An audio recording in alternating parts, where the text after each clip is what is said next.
Hi guys, it's Rob from Royal Balls. It's New Year's Eve and I've got a summary of 2022 for you.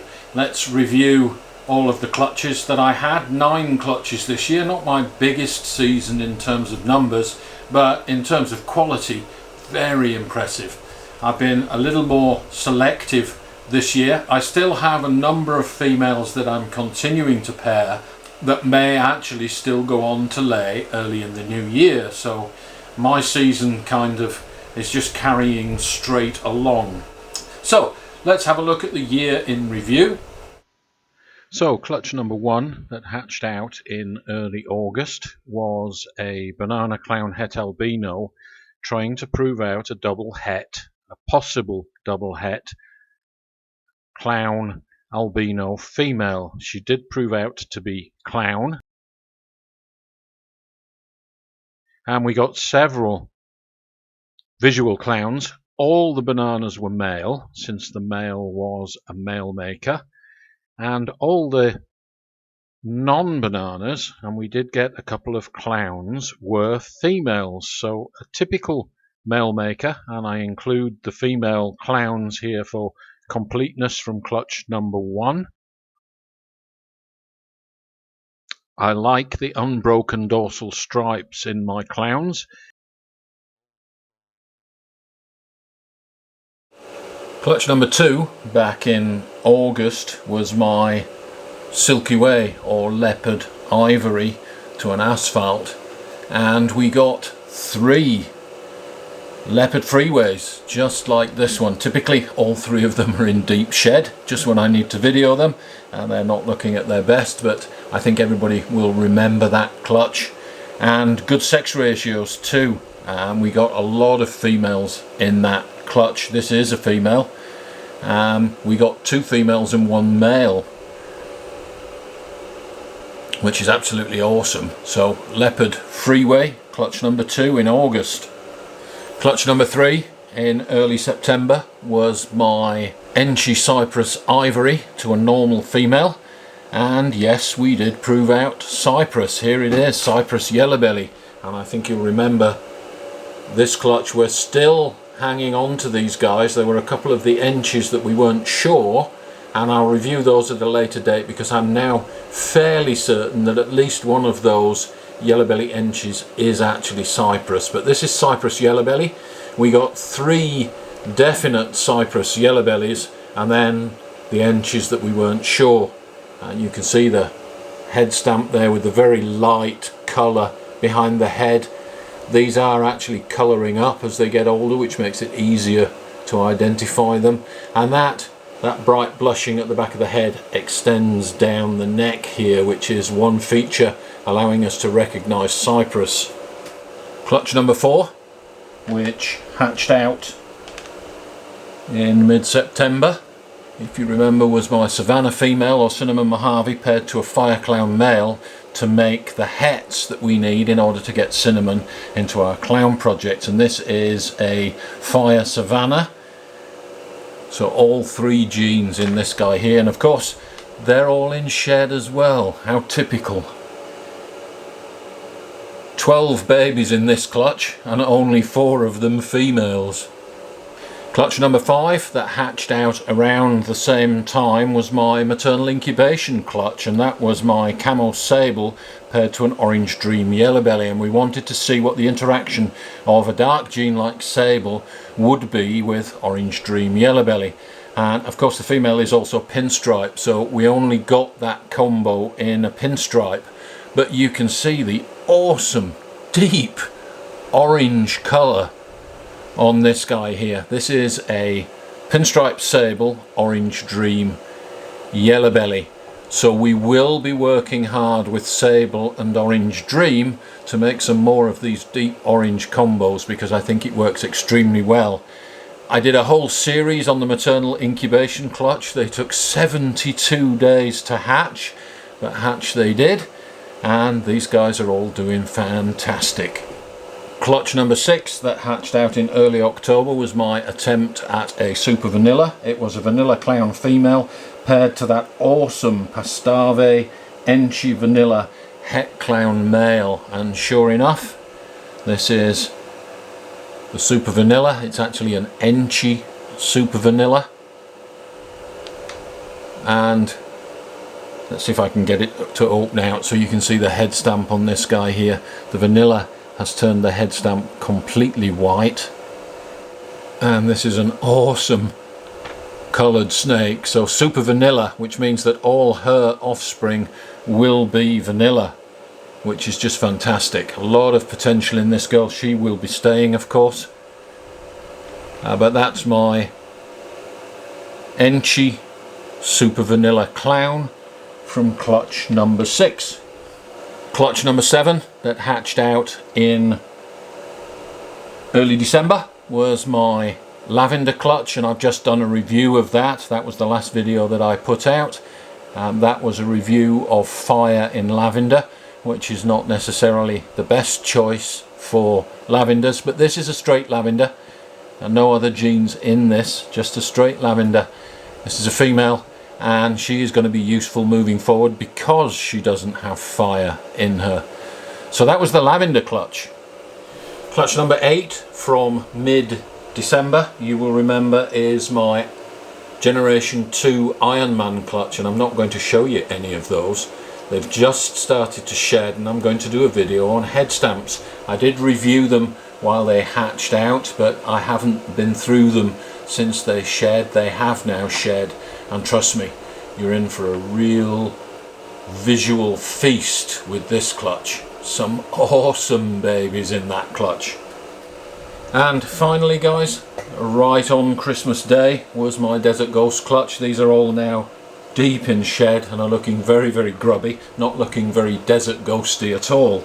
And I'll review these when they shed, because I'm expecting that these will be magnificent after they have shed. So the Desert Ghost clutch, the smallest clutch of the year, only 5 babies in this one, but it is a visual Desert Ghost clutch. I'll take that any day of the week. And if you remember, guys, from that Vanilla Clown clutch, we got 3 het clowns, and I identified them as Mojave, Enchi and Vanilla.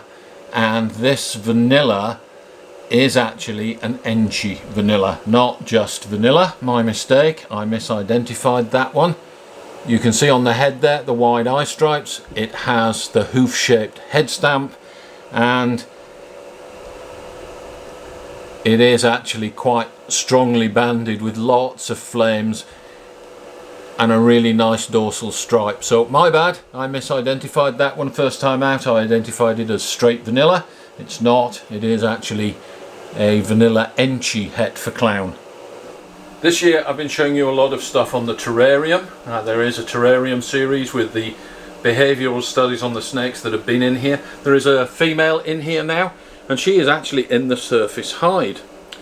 Her behaviour is identical to the other 2 snakes that were in here. She sticks her head out and sets up an ambush at night facing the front. She's active for a few hours in the evening and a few hours on a morning. I have set up the spy cam on a night, but she has done no climbing, absolutely no movement at all. She's been very, very settled. She has an appetite like a dinosaur, and she's always out. Whenever I come in the room on a night, she will press her face against the glass hoping that she's going to get fed. So absolutely nothing wrong with this snake whatsoever. I do have some stills, I'll include that here, but as I say, a follow-on video series on the female doesn't really have much to show, because she's just settled down, hidden away in the hide during the day, and sticks her head out to be fed at night, and that's about it, which is very similar behaviour to the males that we put in there. Obviously the males have taught us a little bit more than that. We have seen some different behaviours from those males. The interesting thing about this female is that she has not gone underground. She stays in this surface hide here, and I don't know whether that's because she's actually getting a little bit too big now to go down the tunnels. I'm not sure, but she has not been underground once. She's remained settled on the surface in this hide right here at the front. And as I say, there's been no wandering, restless behaviour. There's been no pushing and probing, trying to escape. and of course, as we've seen with the other snakes, a total indifference to the enrichment that we've provided in the enclosure. No climbing behaviour at all. So only 9 clutches this year, guys, not my biggest ever season. 71 eggs. There were 5 slugs, and most of those were in clutch number 3. So typically in my season I do not get very many slugs. As I said, only 5 slugs, which is a slug rate of 6.5%, and most of those were in 1 clutch. My clutch size average this year was 8.4 eggs per clutch, so a little better than average this year. So we incubated 71 viable eggs, of which 69 hatched. And if you remember, there was a maternal clutch and I lost 1 egg on the maternal clutch. This season, only 1 of those eggs in the incubator actually went bad. So my hatch rate is very, very high, 97%. And we did have 1 out of the 69 babies that did hatch. It was deformed and it died a day after hatching. So deformed hatchlings about 1.4% this year. While we're rounding up the year, I'd just like to talk a little bit about breeding year round, which I do. Typically I start pairing in October and finish around June, and most of my eggs are laid in the first half of the year up to about mid-year.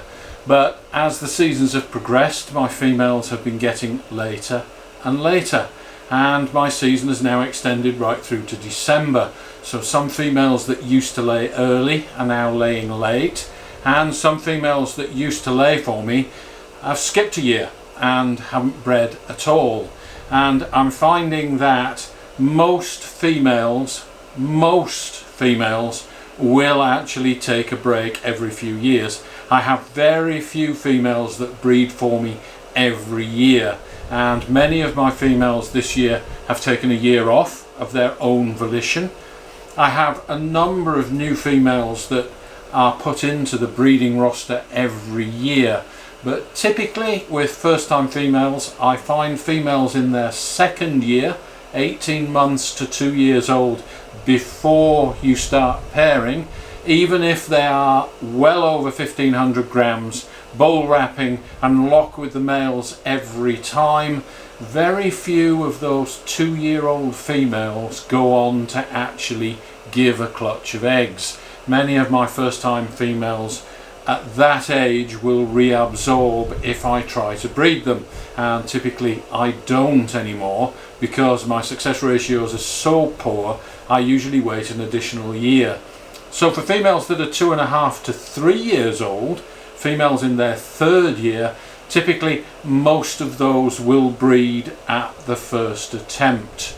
Now, I'm not telling you what you should and shouldn't do. This is just sharing my experience, and I have actually stopped pairing up my younger females for the simple reason that not many of them actually end up going anyway. Breeding every year, I do have females that have laid like clockwork every year, but that is not the majority of my females. Most of them have been getting later and later, and many of them have actually skipped a year this year. And since my season's gone from early in the year to late in the year, I'm actually considering, when I finish pairing these last few females, considering taking a year's break, giving all my snakes a year off, letting everything reset, and trying to condense my breeding season back into the first few months of the year, or at least the first half of the year.